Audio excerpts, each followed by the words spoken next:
Cumprimentamos a todas as pessoas que nos acompanham em mais uma transmissão do canal Cultural OAB. As perguntas poderão ser feitas aos nossos palestrantes através do chat. A palestra de hoje é promovida pela Comissão do Meio Ambiente. Iniciaremos agora mais uma etapa dos encontros da Agenda 2030 da ONU. Eixo Social ODS 7, Energia Limpa e Acessível.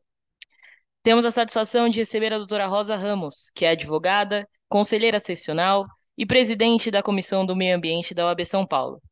Ela quem conduzirá os trabalhos de hoje. Doutora, uma boa noite, seja bem-vinda. A palavra é sua.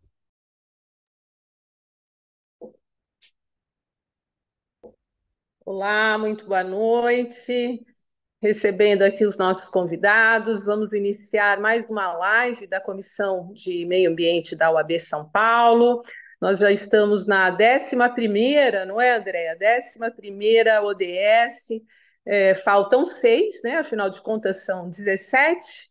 Os 17 Objetivos de Desenvolvimento Sustentável da ONU, sendo aqui transmitido através da Comissão Permanente de Meio Ambiente, um trabalho da comissão e como aí um dos coordenadores, né, o nosso observatório dos ODS, o doutor Danilo Oliveira, que iniciou esse trabalho, mas com a coordenadora Andréa Struckel aí à frente de levar esses objetivos adiante e fazer esse trabalho excepcional, né? Afinal de contas, 11 lives, eu fico imaginando quantas pessoas nós já atingimos e quantas pessoas puderam entender um pouco melhor do que se trata esses ODS criados pela ONU, que a Andrea vai falar daqui a pouco. Então, já cumprimentando os nossos membros da comissão, André, o Danilo, todos que nos assistem, todos que têm prestigiado esse trabalho, deixando aqui registrado também um agradecimento à nossa diretoria, na pessoa da doutora Patrícia Vanzolini, que sempre nos abre um espaço muito importante, nos apoia, nos deixa conduzir essa comissão em razão de tantos trabalhos que a gente tem feito aqui. E já puxando aí a brasa para a nossa sardinha, né? Não posso deixar de fazer uma propaganda aqui para os nossos palestrantes e para todos que nos assistem. Essa semana a gente está com a agenda cheia, né? Começando hoje com essa live, mas quarta-feira a gente também fará, através da Coordenadoria de Recursos Hídricos e Saneamento, uma live para falar sobre um assunto que está muito aí na pauta também de todos que militam nessa área de meio ambiente, principalmente de recursos hídricos, que é a desestatização da Sabesp, né? Um órgão importantíssimo, né? Um órgão que todos, principalmente que são de São Paulo, conhecem, a importância que a Sabesp tem na vida de todos nós, por todos os ângulos que a gente observe, né? A água que sai da torneira, o boleto que chega todo mês, né? Então, é um tema que tem, sem dúvida, demandado muitas dúvidas e nós vamos iniciar um debate sobre isso. E na sexta-feira, nós vamos realizar a quarta rodada do Fórum Permanente de Mudanças Climáticas e Desastres Naturais. Então, estamos também já na quarta rodada, um trabalho que iniciou o ano passado, no Dia Internacional do Meio Ambiente.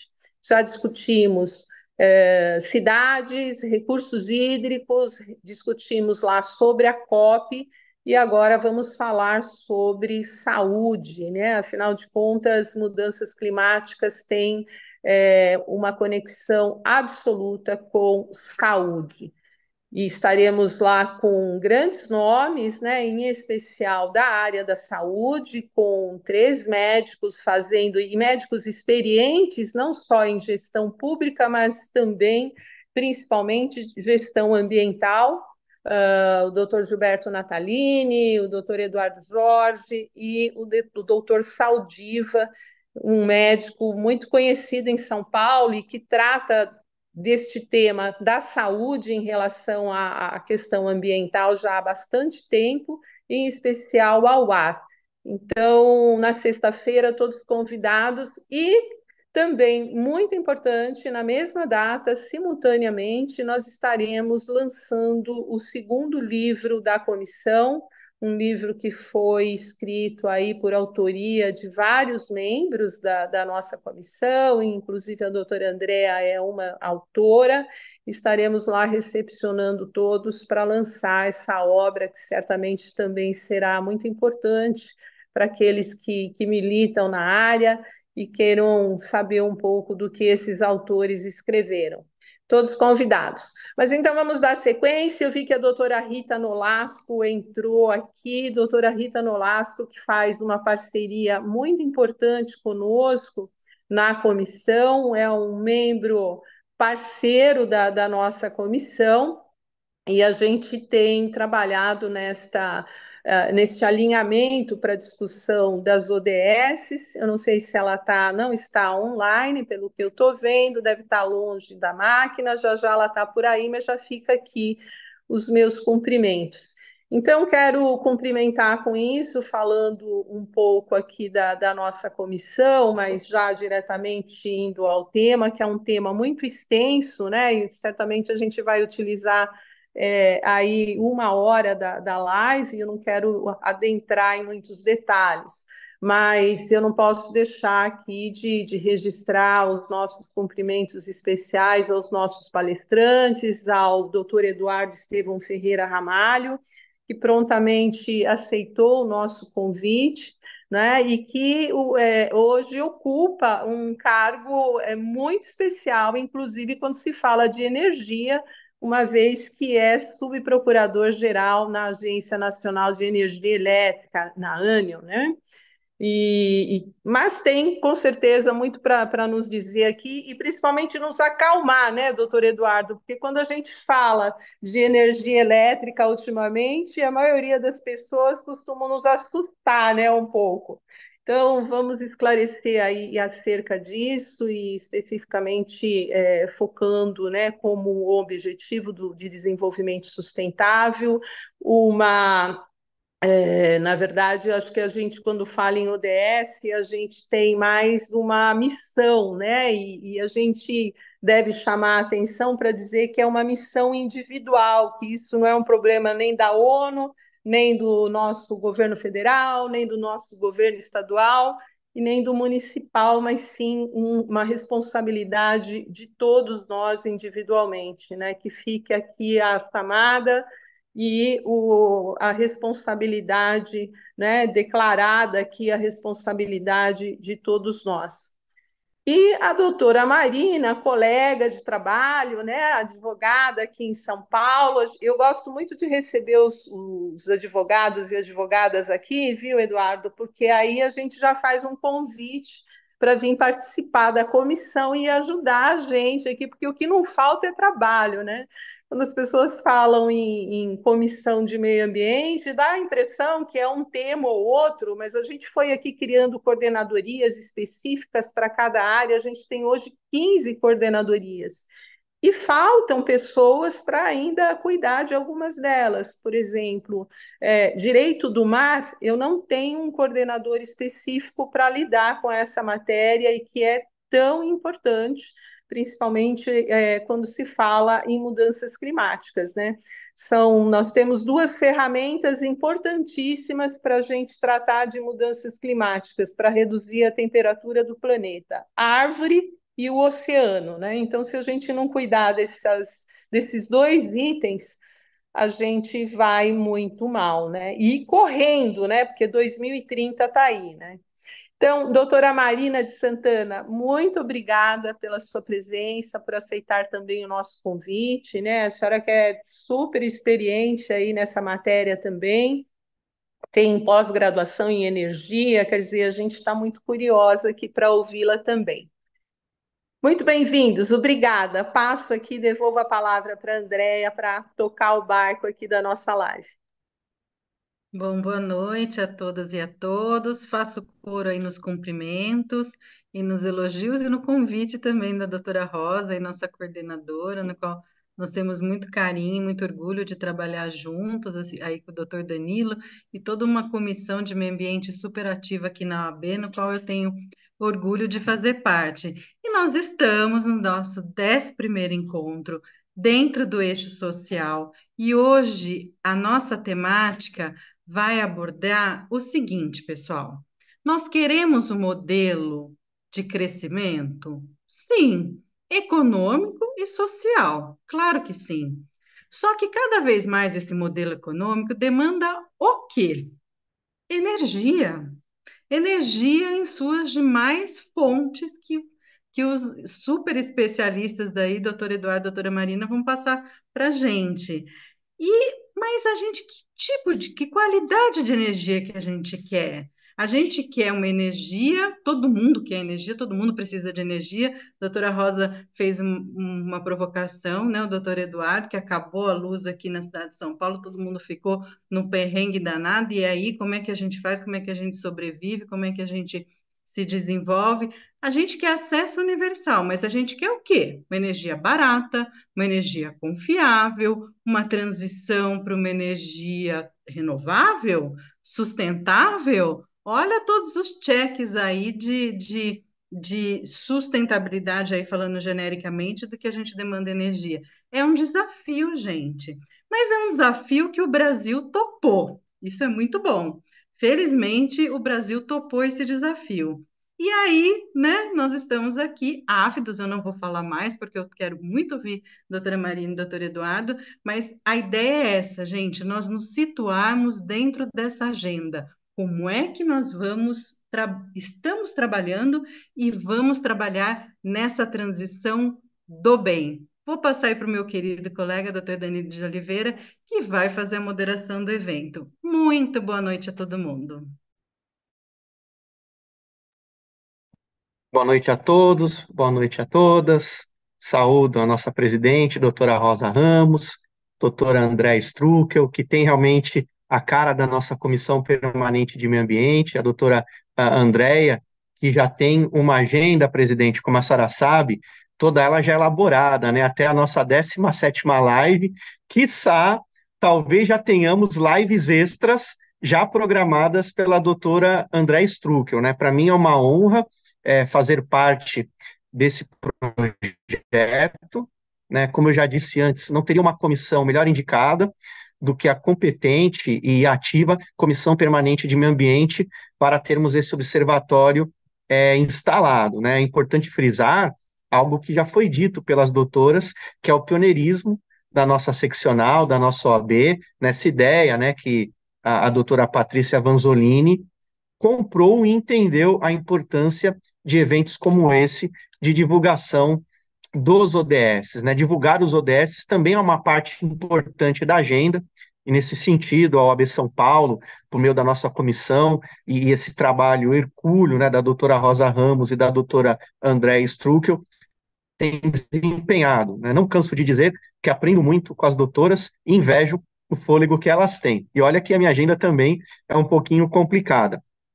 Sem demorar mais, eu rapidamente vou apresentar o currículo do Dr. Eduardo Estevão Ferreira Ramalho, que é procurador federal, subprocurador-geral na Agência Nacional de Energia Elétrica, da ANEEL, desde 2016, né? O doutor Eduardo que está aí numa das nossas agências reguladoras, né? Nesse modelo tão discutido e tão debatido no Brasil. Doutor Eduardo é especialista em Direito Público pela mesma universidade, e em defesa de concorrência pela Fundação Getúlio Vargas, né, FGV LOL. Então, doutor Eduardo, seja muito bem-vindo, né, a palavra está com o doutor. Bom, pessoal, primeiramente eu não poderia começar a minha fala sem agradecer imensamente essa oportunidade de poder estar falando aqui para os meus colegas, né? Porque apesar de ser um procurador, né, um subprocurador da ANEEL, procurador federal, que muita gente confunde com membro do Ministério Público, né? Na verdade, nós somos advogados públicos, né? E eu tenho a minha inscrição na OAB, né? Não a OAB São Paulo, mas a OAB DF. Então, eu estou falando aqui para os meus pares. Então, eu acho que é uma oportunidade muito gratificante para mim, porque esse tema, para mim, eu acho que é um que me motiva, uma das coisas que me motivam de vir para o trabalho. Eu acho que é o que dá propósito para o meu trabalho é discutir um tema que ele transcende completamente a esfera aqui do setor elétrico, né? Tô aqui dentro de uma agência que regula energia elétrica, né? Mas esse tema ele vai além da energia elétrica.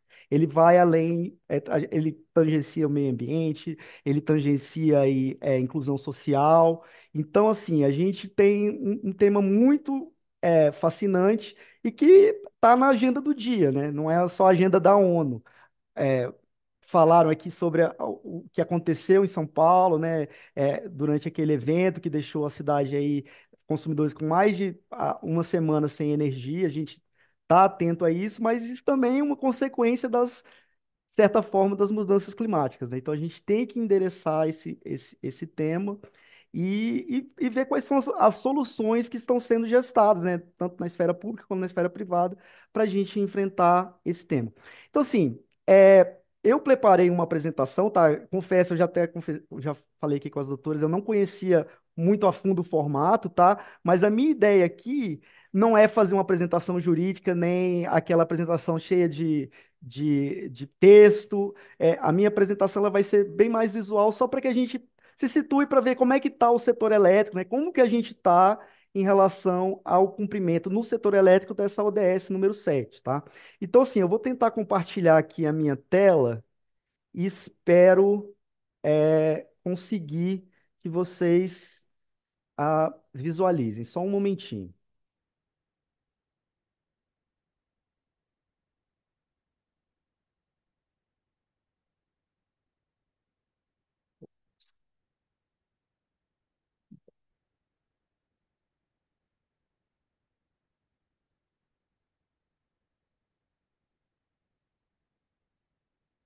Vocês veem a minha tela? Sim? Então eu vou Sim, passar aqui. Vamos entrar no modo de apresentação. Tá no modo de apresentação para vocês? Tá bom. Então deixa sim, eu doutor ver. Eduardo, está. Tá bom.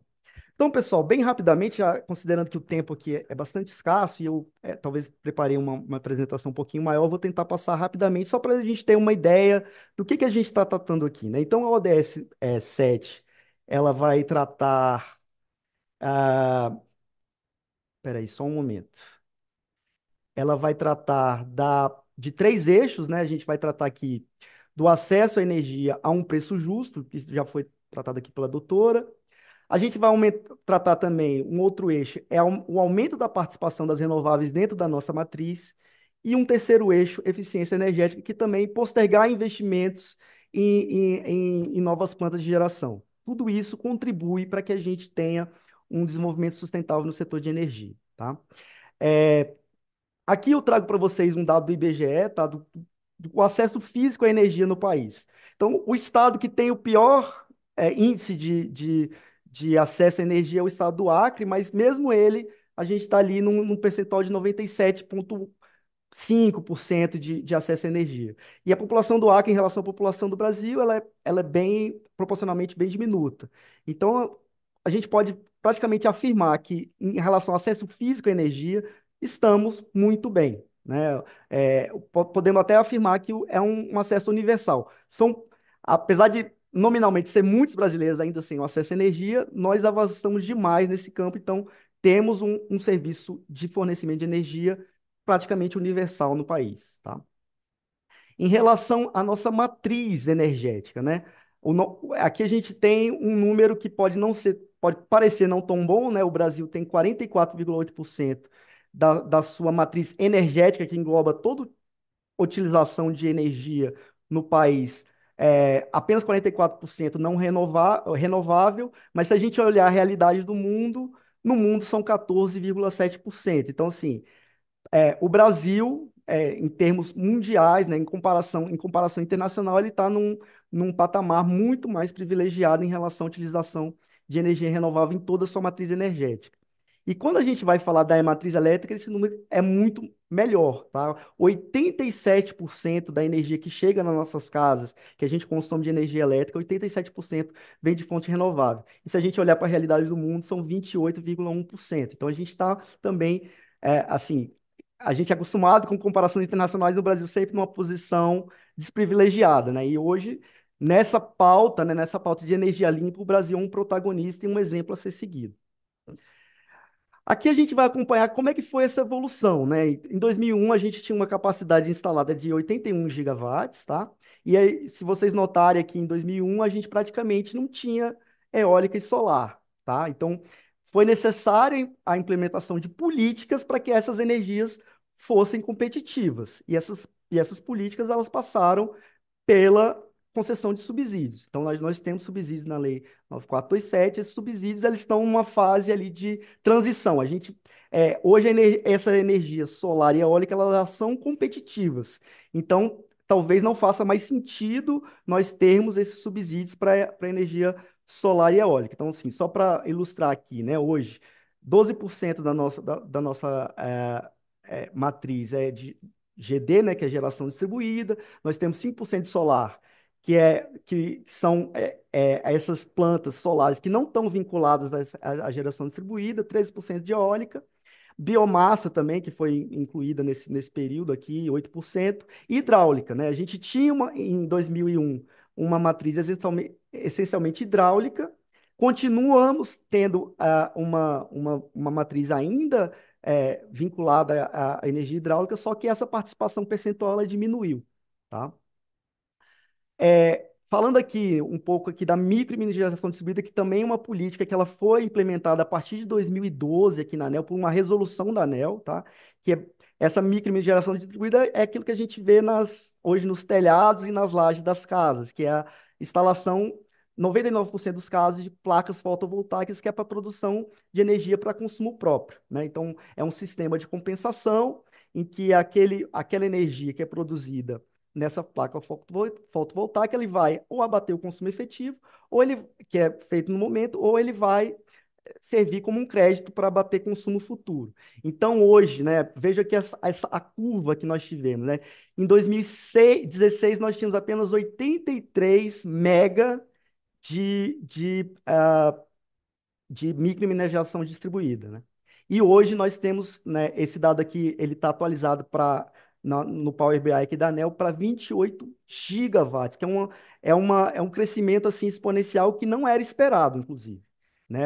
A previsão da ANEEL em 2012, quando foi implementada essa política, era que nós tivéssemos 500 megawatts até 2000 no horizonte aí de 10 anos. E hoje nós ultrapassamos em muito esse número, né? Então, a gente está tendo aí muita inserção de energia renovável dentro da nossa matriz. E assim, qual é o trilema aqui da transição energética, né? A gente tem que garantir a segurança energética, né? Que é a capacidade de atender a nossa demanda atual e a futura de energia, a sustentabilidade ambiental, né? Que a renovável desempenha um papel assim muito importante nisso, e a equidade energética, que é a capacidade de prover esse acesso universal, mais a um valor justo, né? E essa transição energética ela tem que alocar de forma adequada os custos para a implantação dessas novas tecnologias, especialmente essa energia renovável. E aqui a gente tem um exemplo, né, recente de uma transição energética inclusiva, que foi nessa lei aqui 14.620, que trata do programa Minha Casa Minha Vida, do meio do ano passado, e que ele permite, né, a gente sabe que, no princípio, a instalação de placas fotovoltaicas, ela demanda um investimento considerável, então praticamente só pessoas de maior poder aquisitivo que tinham essa tecnologia nas suas casas. E com essa iniciativa aqui da Lei 14.620, né, que é um programa subsidiado de aquisição de moradia, e também na Lei 14.300, que também criou um programa de energia renovável sustentável, que permite que as distribuidoras utilizem recursos do programa de eficiência energética para a colocação de placas fotovoltaicas em residência de consumidores de baixa renda, que a gente tem uma democratização no acesso a essas novas tecnologias, né? Então, que ampliar o universo de consumidores que têm possibilidade de ter essa energia renovável em suas casas. E aqui é o ponto de atenção, né? A gente está falando só desse mundo maravilhoso de implantação de energia renovável, só que ao longo do tempo a gente teve que dar subsídios para que essa energia pudesse se desenvolver. E esses subsídios hoje eles estão pesando bastante na tarifa, não só para geração distribuída, tá? Que eu falei que essa placa fotovoltaica dentro das nossas casas, mas também para grandes plantas, né? Que vão suprir o mercado regulado das distribuidoras. Então a gente teve só no ano de 2023 40 bilhões de reais para subsídios, tá? E grande parte é vinculada a essa pauta das fontes incentivadas. E só até o mês de abril nós já temos mais de 8 bilhões de reais de subsídios. Então, esse é um ponto de atenção que quando a gente trata, né, de o acesso econômico à energia, também tem que ser levado em consideração. Aqui é uma curva, né, para que a gente tenha uma ideia de quanto que subiu esse encargo ao longo do tempo, né? A gente vê que os encargos setoriais eles aumentaram 270%. A tarifa residencial ela aumentou 123%. Foi muito além do que os encargos, né? Então, é um item, um componente que vem pesando cada vez mais. Se a gente comparar com o custo da distribuição, né, que é o custo da distribuidora, a gente vê que é mais de 2 vezes o custo da distribuidora que aumentou só a questão do encargo na tarifa.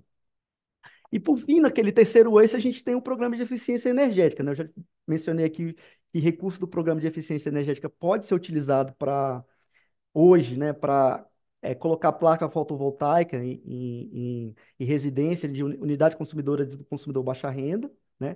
Então a gente tem uma regulamentação disso na ANEEL, a resolução 920, né, de 2021.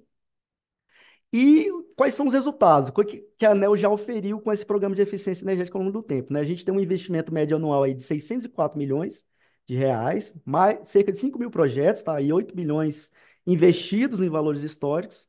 O resultado disso foi a retirada da demanda de pontos de aproximadamente 2,8 giga, né, de demanda e uma energia acumulada de 63,6 terawatts-hora, que é um valor astronômico, tá? Então, anualmente esse programa ele reduz aproximadamente 0,5% do consumo de energia elétrica do Brasil. Em 2022, nós tivemos 747 milhões investidos nesse programa. Então, a minha ideia aqui era só dar um panorama para vocês terem uns números, né, do como que o Brasil se situa dentro dessa ODS, especificamente no setor elétrico. Então, eu agradeço e passo a palavra aí à doutora Andréia, ou para quem eu não sei se é o doutor Danilo, que vai dar prosseguimento. Muito obrigado, doutor Eduardo, né? O doutor trouxe informações muito relevantes. De fato, pouca gente sabe que o Brasil, né, em termos de energia limpa, tem dados muito interessantes, muito importantes, né? A nossa principal fonte é a hidráulica, né? E no mundo ela corresponde a apenas 2,7%, conforme os dados que o doutor apresentou, né? Isso tem realmente prós, mas também tem alguns contras, né? Que eu não vou aqui antecipar, né? Eu vou deixar aqui os comentários para a doutora Marina de Santana, né, poder complementar a fala do doutor Eduardo. A doutora Marina de Santana é vice-coordenadora do grupo de trabalho de geração distribuída da Absolar. Doutora Marina, como já dito pela doutora Rosa Ramos, é advogada em São Paulo e tem cerca de 20 anos de experiência nas áreas de concorrência e regulação econômica, tendo atuado aqui no Brasil tanto na área pública quanto em escritórios de advocacia na área privada. A doutora Marina de Santana é graduada em Direito pela PUC São Paulo, com especialização em Direito Econômico pela FGV, em Direito Administrativo e Constitucional pela SBDP, e atualmente é mestranda no programa de pós-graduação em Energia, no Instituto de Energia e Ambiente da USP, da Universidade de São Paulo. Seja muito bem-vinda, doutora Marina de Santana, a palavra está com a senhora. Muito obrigada, Danilo. Queria, acho que inicialmente agradecer a todos, né, pelo convite, tanto em meu nome quanto em nome da Bersolar. É muito boa, a gente ter essa oportunidade de participar desses debates, em grupos importantes, né, e até transdisciplinares mesmo, que é um ponto relevante dessa discussão da transição energética. E um prazer estar aqui com vocês hoje. Agradeço a todos pelo convite e pela presença. Acho que, bom, em complemento até, o Eduardo trouxe, né, dados bastante interessantes aqui sobre esse panorama do setor elétrico. Eu acho que eu queria, talvez, colocar isso dentro de um panorama histórico, econômico, jurídico, assim, de como eu estou enxergando esse movimento de perseguir o desenvolvimento sustentável pelo Brasil, né? Como a Andrea bem colocou, foi um desafio que o Brasil topou, mas acho que mais do que ter topado, a gente tem um potencial muito grande de liderar essa transição se a gente, né, conseguir reunir aí esforços e organizar nossas políticas internas para que isso aconteça. Então, acho que boa parte disso passa, de fato, por essa questão de se tratar de um ODS que envolve, aliás, quase todos, né? Mas esse também tem uma questão de envolver muitas áreas de conhecimento, muitas áreas institucionais. Não é um problema que se resolva sozinho por um grupo de agentes estatais ou privados. É um objetivo que requer mais do que tudo cooperação entre todos os agentes envolvidos. E nesse ponto, acho que tem uma questão da universalização. Quando a gente fala em transição energética, a gente pensa primordialmente em energia elétrica, né? Que foi basicamente por onde a gente começou. Mas acho que tem uma questão do acesso à energia que passa por uma série de outros Brasis, né? Porque a gente tem muitos Brasis convivendo aqui. Embora a nossa questão de universalização esteja excelente, como bem pontuou o Eduardo naquele gráfico lindo que a gente tem quase todo mundo com acesso talvez ali pelo Acre. A gente teve recentemente algumas mudanças políticas que levaram assim a uma redução, inclusive, no acesso à energia, não só na questão de eletrificação, mas mesmo naquela situação de insegurança alimentar, que boa parte da população agora começa a se recuperar, mas que faltava acesso à energia para cocção. E a gente está falando aqui de gás, primordialmente, mas que muita gente passou a recorrer à lenha para poder fazer a sua, né, cozinhar a sua própria alimentação. Então, acho que é muito importante. Assim, a energia elétrica, sem dúvida, é um pilar fundamental de todo, né, o crescimento populacional, desenvolvimento humano, econômico e social. É, mas passa também por questões humanitárias mesmo, de pensar em como é que está esse acesso. E nesse ponto, acho que a gente tem um desafio muito interessante, que é olhar para essa transição como uma coisa que acontece, uma amálgama de evoluções institucionais, políticas, sistêmicas, que vão, cada um no seu tempo e cada um na sua esfera de afetação, evoluindo em ritmos muito diferentes. Então, por exemplo, quando a gente olha para a questão de energia elétrica mesmo, né, que a questão de universalização, por mais que a gente esteja liderando essa questão de fontes renováveis, sustentáveis em relação ao resto do mundo, a gente tem aqui os nossos próprios desafios internos que vêm do próprio histórico de como o nosso sistema elétrico foi formado. Então, que a gente hoje desemboca justamente num desafio que é muito, muito, muito sério, que é a questão de a gente ter de um lado, uma geração que é muito barata, justamente por isso, especialmente né, o aumento rápido e significativo das renováveis na composição da nossa matriz energética, mas isso está demorando mais do que seria desejável para chegar no consumidor de baixa renda mesmo. Então, embora a gente tenha políticas setoriais mesmo focadas nesse próprio consumidor de baixa renda, que tem como energia elétrica o seu maior custo fixo, na maioria das famílias de baixa renda, então a gente tem tarifa social, tem a questão agora desse do Minha Casa Minha Vida, que de fato, né, abarca um pouco esse problema, e a gente vê até na B Solar, a gente tem né, um setor social que a gente acompanha com proximidade esses projetos que estão levando a geração distribuída também para a comunidade, especialmente no Rio de Janeiro, mas tem alguns projetos outros, né, surgindo no Brasil, então, acho que a gente está começar a democratizar esse acesso à energia renovável. Então, mais do que até a própria energia de qualquer que seja a fonte. Dito isso, a gente tem cenários diferentes em ambos os setores do mercado, né? Então, a gente tem esse mercado varejo, que está mais focado no ambiente de contratação regulada, e o mercado mais focado industrial, que é o mercado mercado livre de energia. Então, em ambas, a gente tem incentivos que foram importantes em um dado momento, e que talvez eles continuem ali fazendo uma parte importante dessa estrutura, mas que, de fato, eles são um desafio para ser acomodado no longo prazo, assim. Eu acho que a gente tem um modelo e aí, tentando traduzir de uma forma simples, né, porque a gente tem um público diverso, acho que a gente tem desde a desverticalização em 2004, lá que a gente pensou naquela estrutura de mercado que vem passando por algumas mudanças, algumas mais sutis, outras mais intensas, a gente tem três realidades, no mínimo, que precisam coexistir nessa questão do acesso à energia barata, né? Então, universalizada, a gente vê que ela tá. Vir de fontes renováveis, a gente vê que ela vem. Barata ela é, mas talvez não para todo mundo ainda. Então, acho que tem um ponto aí que a gente tem uma realidade física da energia que ela precisa, talvez, lastrear com mais profundidade o que é a nossa ficção jurídica e a nossa ficção financeira do que é a tarifa. Então, a tarifa, quando ela foi pensada lá no momento da desarticulação, ela seguia um racional que fazia sentido para aquela realidade física de mercado. Entretanto, essa realidade física foi mudando. sem que a revisão tarifária, a revisão jurídica de como as tarifas são constituídas, fossem revistas no mesmo nível de profundidade. Então, o que acontece é que a gente tem desafios para abarcar que, às vezes, o racional aplicável para aquela época que fazia sentido e comportava essas variações, e aí eu chamo de ficção porque, de fato, você não tem como quantificar exatamente o qual elétron foi para onde. Então, a gente tem uma grande conta que, no fim, a gente vai alocando ali conforme não é que não são mensurações sem sentido, elas fazem todo sentido, mas que talvez elas estejam perdendo o lastro nessa realidade física, né, controlada talvez mais ali pelo ONS e tal.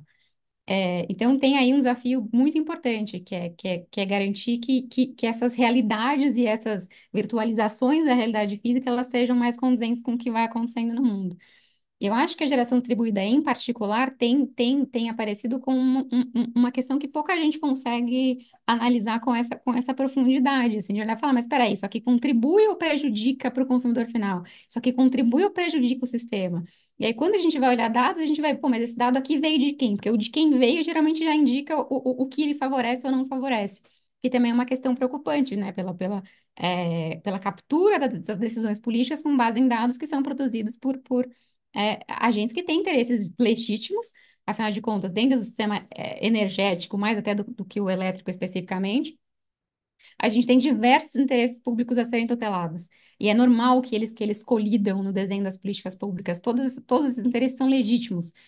Mas é importante que eles sejam ponderados de modo a trazer um sistema que seja equilibrado para todos, né, na medida da necessidade de cada um. Então, eu acho que até a questão do crescimento da nossa transição energética no setor elétrico para fontes renováveis, com esse crescimento de solar e eólica, ele foi bastante favorecido, por políticas públicas que viabilizaram isso quando tinha um cenário de pouco favorável do ponto de vista econômico em relação a preços de equipamentos, por exemplo. Mas aí você viu a partir de ali de 2015, né? A China começou a entrar com mais força nesse mercado. A gente começou a ter uma evolução tecnológica. Aí eu falo um pouquinho mais da solar, que eu acompanho com mais proximidade. Então a gente tem aumento de eficiência de conversão dos módulos fotovoltaicos, que foi recentemente a gente inclusive bateu o máximo teórico de conversão de placa. A gente vai, o máximo que teórico, físico, você pode chegar a isso, e a gente viu que tem visto em pesquisas que ainda não estão, né, não são módulos disponíveis para uso do mercado, mas que o máximo teórico já foi batido, então o que se busca hoje com a evolução tecnológica é um novo máximo teórico. Então a gente tem esse conjunto de fatores que vem. Então a gente tem aumento de penetração, aumento de investimento, aumento de tecnologia na eficiência de conversão, que faz com que você precise de menos espaço, menos placas para gerar mais energia. E uma crescente redução de custo pelo aumento de competitividade pelos equipamentos no mercado. Então, com essa demanda, e aí veio, né, questão de geopolítica, vem guerra, né, da Ucrânia, incentivando a Europa a ter que depender menos de gás natural, então ter que recorrer muito rapidamente às fontes renováveis. Então, você teve essa corrida, essa alocação econômica mesmo de atender todas as demandas que foram aparecendo ao longo do tempo. Então, você vê que é um cenário que é muito complexo de se acompanhar quando a gente olha para pequenas cenários isolados, assim. Ele é um setor altamente transdisciplinar. E aí, porque quando a gente entra em conversão de placa, quando a gente entra em até recursos minerais, né? Porque a gente vai precisar para produzir isso tudo. E aí a gente entra num outro ponto que é um outro gargalo do mercado que vem para a questão de armazenamento. Então, uma das vantagens de ter um sistema altamente fundado na fonte hidrelétrica é que você tem a questão de despachabilidade da fonte, né? Quando você insere muita coisa de solar e eólica, você necessariamente esbarra na questão de quem que vai então fazer essa gestão das energias não despacháveis, na medida em que você tenha necessariamente a variação da curva de injeção dessa energia na rede. Então a gente desbarra de novo, então aqui vai demandar um pouco mais de armazenamento. De onde vem o armazenamento? E aí esbarra de novo em evolução tecnológica, capacidade de armazenamento, extração mineral. Então, tudo isso evolui de uma forma bastante interligada. Então, quando a gente fala de evolução de transição energética, eu sempre costumo dizer das transições energéticas, porque são muitas. Elas são, né, físicas em termos de recursos naturais, elas são físicas em termos de estrutura de infraestrutura de física mesmo, né, de rede, de transmissão, esse escoamento da energia conforme ela é gerada. E aí, nesse ponto, eu acho que todo aspecto né, todo segmento que você for olhar, ele vai ter vantagens e desvantagens. Então, acho que a gente tem, assim, a questão na busca pela eficiência. A geração distribuída em tese, ela traz ela tem uma eficiência intrínseca que é a sua dispersão geográfica, né? Então, a gente vinha de uma estrutura que era muito fundada em energia centralizada, de grandes geradores, para ser escoada para o Brasil inteiro. Quando você começa a ter esses elementos pipocando, assim, difusamente por todo o Brasil, você já tem um ganho de eficiência física intrínseca, que é não ter que distribuir isso para todo lado. Agora tem que coordenar aqui para onde que isso tudo vai, né? Não pode ser tudo no norte de Minas, tem que ser de fato espalhado pelo Brasil. Então tem uma série de questões, assim, eu trouxe uma coisa um pouco talvez até aleatória, mas para a gente entender o quanto esse sistema é complexo, assim, e da quantidade de temas envolvidos nisso tudo quando a gente quer tratar desses pilares de ser sustentável, trazer isso de forma barata e para todos, ou da forma mais universalizada possível. Então, são muitos desafios, assim, acho que em 10 minutos é muito, muito difícil passar por todos eles no grau de profundidade que seria desejável, mas eu tentei trazer uma pincelada, né, nesse diálogo com os dados importantes que o Eduardo trouxe, e é só para a gente começar essa conversa. Então, acho que um pouco assim do que eu teria para trazer seria isso. Tem muito desafio pela frente para todo cantinho que a gente for olhar. Mas fico à disposição para a gente continuar conversando sobre todos esses pontos. Muito obrigado à doutora Marina de Santana, né? Agradeço à doutora e também ao doutor Eduardo, por mais que de fato esse tema seja um tema técnico, né, e que envolve muita legislação, inclusive o poder normativo, né, da ANEEL, eu tenho a certeza de que tanto a doutora Marina quanto o doutor Eduardo conseguiram, né, nos colocar os aspectos mais importantes, né, esse desafio, né, da expansão dessas energias de fontes renováveis a todos, né, uma distribuição, digamos assim, inclusiva, ao mesmo tempo com valores módicos, né, que é um princípio geral do nosso direito administrativo, e ainda de forma sustentável, né? Então, realmente, esses tripés que várias vezes os doutores mencionaram já nos fazem aqui pensar, imagino que não é tarefa fácil, né? A gestão política, a gestão econômica e também a defesa de nossos consumidores. Mas eu tenho a certeza que o nosso objetivo, né, que é o de fomentar o debate, está sendo atingido. Antes de passar a palavra à doutora Andréia Struckel, novamente agradecendo ao doutor Eduardo, novamente agradecendo à doutora Marina, né, e como de costume, em nome da doutora Rosa, deixando as portas da Comissão Permanente de Meio Ambiente sempre abertas, eu já faço aqui um convite, né, a todos os que nos acompanham no YouTube para o próximo dia 29 de abril, né, também a partir das 19 horas, para a nossa 12ª live, né, que diz respeito ao ODS 11, Cidades e Comunidades Sustentáveis, também um dos ODSs muito relevantes, porque também é desafiador, porque a cidade também tem que ser inclusiva, tem que ser acolhedora, mas ela também precisa ser sustentável, né, e resiliente a todas essas mudanças climáticas. Então, ficam aqui meus agradecimentos, né, a todos os presentes, inclusive a doutora Rita Nolasco, né, por essa parceria da AGU com a AB São Paulo. Passo a palavra à minha amiga competentíssima, a doutora Andréia Struckel. Estou vendo que a doutora Rosa levantou a mão. Gostaria de falar antes, doutora? Sim, quero aproveitar ainda que temos esses 10 minutinhos, aproveitar que temos esses dois competentes colegas aqui, especialistas na matéria, para explorá-los um pouquinho mais. Primeiro, perguntar para ambos, né, algo que está sendo muito comum a gente ouvir e com uma certa, obviamente, verdade, mas em algumas questões o que a gente verifica é, de fato, as dificuldades com as questões, né? Por exemplo, a de energia, como vocês colocaram. Então, eu queria explorá-los para saber, existe algum gargalo, por exemplo, jurídico, algum projeto de lei pendente que seria um facilitador para a questão energética no Brasil? E segundo, algo que a gente sempre ouviu, desde que principalmente começaram, né, se acentuar a produção de outras fontes de energia, como a fotovoltaica, e nisso eu quero aproveitar para dizer que nós da UAB estamos instalando em várias unidades nossas, várias subseções, fontes de energia fotovoltaica, né? Nós temos já 18 projetos em andamento.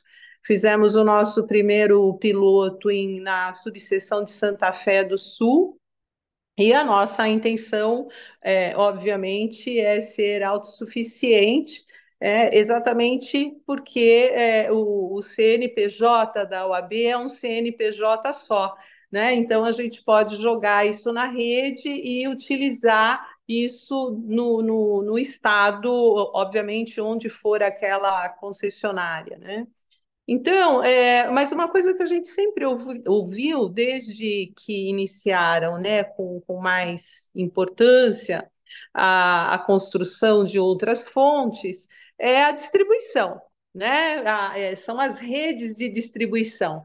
Então, eu queria que vocês reforçassem um pouco mais sobre isso. Eu acho que são duas questões importantes, mas também tem uma outra que eu me lembrei agora, que é em relação, e aí aproveitando a doutora Andréa Struckel, que além dela ocupar conosco aqui como membro da nossa comissão, fazendo esse excelente trabalho, a doutora Andréa também preside a Associação Nacional de Municípios de Meio Ambiente, né? Uma entidade muito importante no apoio aos municípios, no apoio àqueles municípios que têm as suas responsabilidades locais, ambientais, como os conselhos, as secretarias de meio ambiente, que é saber em que pé o município tem facilitado e tem, na verdade, feito com que os seus licenciamentos tenham planos já para a energia fotovoltaica ou a energia de outras fontes, como isso tem sido divulgado, porque obviamente, né, a gente sempre repete isso aqui, as pessoas elas moram no município, né, e as pessoas precisam saber, né, das suas possibilidades, né, como elas podem inserir isso nos seus novos projetos. Então, é isso.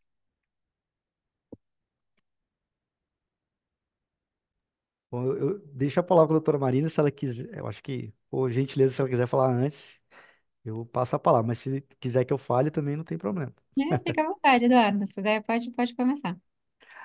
Não, sobre a pergunta da doutora Rosa, né, sobre algum gargalo jurídico para implementação, eu poderia ter até acrescentado aqui na minha apresentação, mas como a gente tinha aquela questão do tempo, né, eu tive que tirar. Tem uma discussão no Congresso sobre o que era chamado até um pouco tempo atrás do hidrogênio verde, né, que seria um substituto ali para um combustível fóssil. Então a gente tem aí, porque fica uma bola um pouquinho dividida, porque a ANEEL ela regula energia elétrica, a ANP regula ali a questão de outro tipo de energia, né, dos combustíveis, né? Então o hidrogênio verde, né, que hoje é chamado de hidrogênio renovável, ele tem essa característica, é um novo combustível, e aí, sendo produzido a partir de energia renovável, né? Porque o hidrogênio ele é extraído a partir de um processo de hidrólise da água. Então, esse processo de hidrólise da água pode ser feito a partir, né? Ele é chamado verde quando ele é feito a partir de energia renovável, esse processo de hidrólise da água. Então, assim, é um projeto de lei que está sendo discutido no Congresso. A ANEEL, há pouco tempo, ele aprovou, está discutindo também esse tema aqui no setor elétrico para ver como inserir o hidrogênio verde dentro do setor elétrico, né? Porque se ele vai ser produzido a partir de fonte de plantas fotovoltaicas, ou plantas solares, de plantas eólicas, isso, de certa forma, vai ter que ser tratado aqui dentro, né? Então, é uma questão aí que ainda divide aí opiniões. E sobre a questão da distribuição, né, eu acho que a preocupação maior, né, é as mudanças climáticas que vêm, né, de certa forma, causando interrupções, né, a gente viu aí, assistiu no noticiário, até o ministro de Minas e Energia recomendando ali para a ANEEL a caducidade da concessão da Enel, né. Assim, a gente ainda não concluiu totalmente, né? Até tendo ainda, a gente teve até uma aplicação de sanção para a Enel em relação a esse evento, mas isso é um debate mais amplo, né? Porque a gente vê que não aconteceu só na área de concessão de São Paulo, a gente teve também na área de concessão ali do sul, né, da C3E, também um evento climático que causou a interrupção por um tempo bastante longo, né, e que não é o desejável realmente. Então, hoje, o que está sendo discutido para tratar isso, né? A gente está tratando aqui de resiliência, o que a gente chama de resiliência da rede, né? Então, são investimentos que vão ter que ser feitos na rede para que a gente não tenha esses prejuízos que são causados para a população quando você tem a interrupção do serviço. E aí o grande dilema aqui também é que para você investir nessa resiliência, você também, de certa forma, vai ter que afetar a tarifa. Então, em qualquer setor, né, em qualquer serviço público, a tarifa é sempre um reflexo da qualidade que a gente quer para aquele serviço, né? Então, se eu quero ter uma qualidade extrema, né, que eu não tenha nenhum tipo de interrupção, eu vou ter que investir. E esse investimento vai ter que ser remunerado de alguma forma. Então, assim, você equilibrar esses dois pilares, né, dentro de uma balança que é realmente desafiador. Então, acho que é basicamente isso, né? Tem realmente um problema, as mudanças climáticas estão causando aí problemas, né, na prestação do serviço, e isso está também sendo objeto de discussão aqui dentro da ANEEL. Acho que até um complemento, acho que o Eduardo trouxe, acho que eu só tem alguns elementos que a gente vem acompanhando, assim, então acho que a gente tem uma tendência no Brasil, em termos de legislativos e até de normatização, talvez, de tratar as coisas, talvez, conforme elas vão se tornando urgentes, né? Então, apareceu uma urgência aí, a gente endereça essa. Então, agora é a vez da eólica offshore, que a gente vai colocar isso aqui. Mas peraí, que tinha um problema que também era grave, então põe nesse PL. Então, aparece que a gente vai lidando com as urgências da vez, assim. E aí, talvez uma coisa, se eu for pensar num gargalo normativo, eu penso que talvez seja justamente essa questão de clareza nesse desenho institucional que a gente tem hoje, é, que dialoga até um pouco com esse ponto da tarifa, Eduardo, que assim, que serviço que a gente quer? Que serviço é o serviço da distribuição hoje? E qual é o futuro da distribuição no sistema projetado para o futuro? Porque eu acho, de fato, a gente tem uma infraestrutura e até a natureza do serviço de distribuição, ela está muito lastreada naquela percepção que a gente tem do sistema desverticalizado desde 2004, que é né, de que tem a redistribuição como uma grande bateria que vai entregando energia na rede, na capilarização que precisa para chegar ao consumidor. Enquanto que né, a transmissão, talvez ali numa escala um pouco maior, levando dos focos centralizados de energia para a redistribuição. Então, talvez a gente esteja passando por paradigmas atuais que perpassem não só a questão do gargalo físico de recepção do que vem sendo adicionado de capacidade de geração dentro do sistema, mas talvez de repensar o próprio sistema. E aí, talvez, nesse ponto, eu coloco que falta um gargalo normativo, mas não é que existe um gargalo normativo, mas não só no sentido de entregar as normas pendentes, e talvez de repensar essa estrutura da função que ela de fato tem e da função que queremos que ela tenha para o futuro. Então, por exemplo, hoje a gente tem, obviamente, eu sei que a questão de resiliência é um fator relevante para as distribuidoras, né? Ninguém contava que fosse vir tão rápido as consequências da crise climática, mas nesse ponto, talvez a gente tenha elementos de criatividade institucional aí, por exemplo, a questão dessa associação que a Andrea participa. Então, o que da resiliência climática é de fato atribuível à estrutura de distribuição da rede física e o que pode ser compartilhado com o município? Então, por exemplo, a questão de vem chuva, tem alarmes que tem que ecoar por todas, né, para esvaziar as localidades de grande risco. Então, quais são os esforços coordenados que podem existir entre todos os entes da administração para garantir que cada um possa contribuir no que lhe cabe ali para chegar no que seja um estado ótimo? Então, de fato, se a gente quiser atribuir todo esse custo para a distribuidora e colocar esse custo financeiro também para ela, a tarifa vai extrapolar, como bem disse o Eduardo. A gente tem que tomar alguns cuidados aqui. E talvez o que nos falta seja essa cultura de não olhar para a inovação institucional como algo com o potencial de resolver esses problemas de forma talvez mais barata e mais eficiente. Então, do ponto de vista normativo, eu olharia muito mais para isso, assim, do que para sistemas isolados, porque, de certa medida, os sistemas se cuidam de si mesmos, né? Eles vão, a turma da eólica vai lá dizer o nosso gargalo é esse, a turma da distribuição, o nosso gargalo é esse, e a gente vai sistemicamente endereçando cada um desses gargalos aos poucos. E aí talvez eu traria só para esse lugar, assim, de olhar para a coisa um pouco mais amplamente considerada, enquanto um sistema vivo que tem outros agentes, assim, tem outros elementos e outras instituições que podem fazer parte desse debate de uma forma mais coordenada. E aí entra isso entra nesse outro lugar da questão da resiliência, que contribui para essa distribuição de forma mais igualitária, porque você deixa de colocar o sofrimento da crise climática só para aqueles que têm menos acesso à infraestrutura toda, de habitação, de saneamento, de tudo isso, e consequentemente de energia também. Então, acho que se a gente começa a pensar essas cooperações institucionais de uma forma um pouco mais abrangente, mais aprofundada, talvez a gente consiga dar passos mais rápidos, né? Do que porque aquela 2030 de fato está aí. Então, todo mundo deveria ter a mesma pressa nesse lugar. E aí, talvez pensar em cooperação muito mais do que essa dinâmica de apontar, né? Ah, é ali que está o problema. Problema tal qual a solução é generalizado. Eu acho que falta esse esforço coordenado, assim, de onde eu vejo enquanto maior gargalo. Bom, doutora Rosa, a senhora e a Marina me provocaram. E eu estou aqui pensando como é que eu vou falar sobre a questão municipal muito rapidamente. Ainda mais com dois ícones aqui, doutor Eduardo e doutora Marina, me precedendo. Mas o que eu posso dizer aí muito rapidamente é o seguinte: claro que nas cidades estão os problemas, estão os desafios, mas eu concordo também com a agenda municipalista que estão as soluções.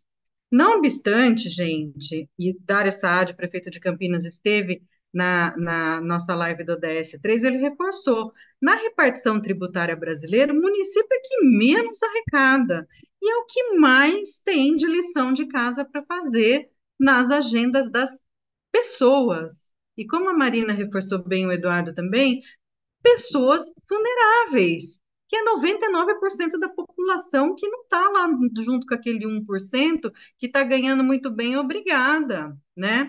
Então, vamos falar, vamos tentar aqui, então, dentro dessa problemática de pouco dinheiro e muito o que se fazer, acho que nessa agenda eu aprendi muito com o Adalberto Maluf, quando ele foi presidente da Associação Brasileira de Veículos Elétricos. Eu tive a oportunidade de dialogar com ele, e também com o pessoal da BID, porque eu sou de Campinas, gente. Então, temos aqui a BID, uma empresa de fotovoltaica, e a gente dialoga com o mercado também.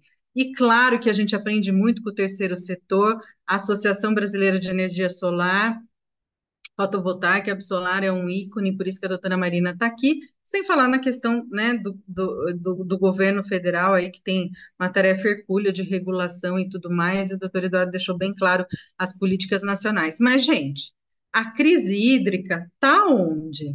Nas cidades. As enchentes, as inundações estão aonde? No meu bairro, no seu bairro. É aqui que a gente passa o perrengue de essas demais intempéries climáticas. Como que é a solução? Como é que as cidades se protagonizam no enfrentamento de uma agenda climática, mitigação e adaptação, e essa resiliência que a gente quer tanto, que na hora que vir o vendaval, na hora que vir o tufão, na hora que vir o índice pluviométrico enorme, como é que a gente se aguenta firme? Como é que a gente vira um bambu nessa floresta toda, né, de resiliência? Claro que Eduardo, Danilo, Marina e Rosa já falaram da visão integrada, da visão sistêmica, de que uma andorinha só não faz verão, ela é interdisciplinar e tudo mais. Bom, acho que um dos pontos que eu queria dizer para vocês é o seguinte: a energia solar, ela é isenta de emissões de gás efeito estufa. Opa, gás efeito estufa é aquilo que aquece o planeta e a gente se lasca, que não tem que ficar no 1,5, não pode subir mais, senão as marés dos oceanos vão aumentar, a gente não vai ter alimento e tudo mais. É isso. Então, ó, check, energia solar é boa. Então, muito bem, ela contribui para a agenda do aquecimento do global. E a geração de energia de fonte fotovoltaica, ela diminui essa necessidade do quê? De infraestrutura, de linhas de transmissão. Opa, vai baratear então, vai precisar menos infraestrutura, né?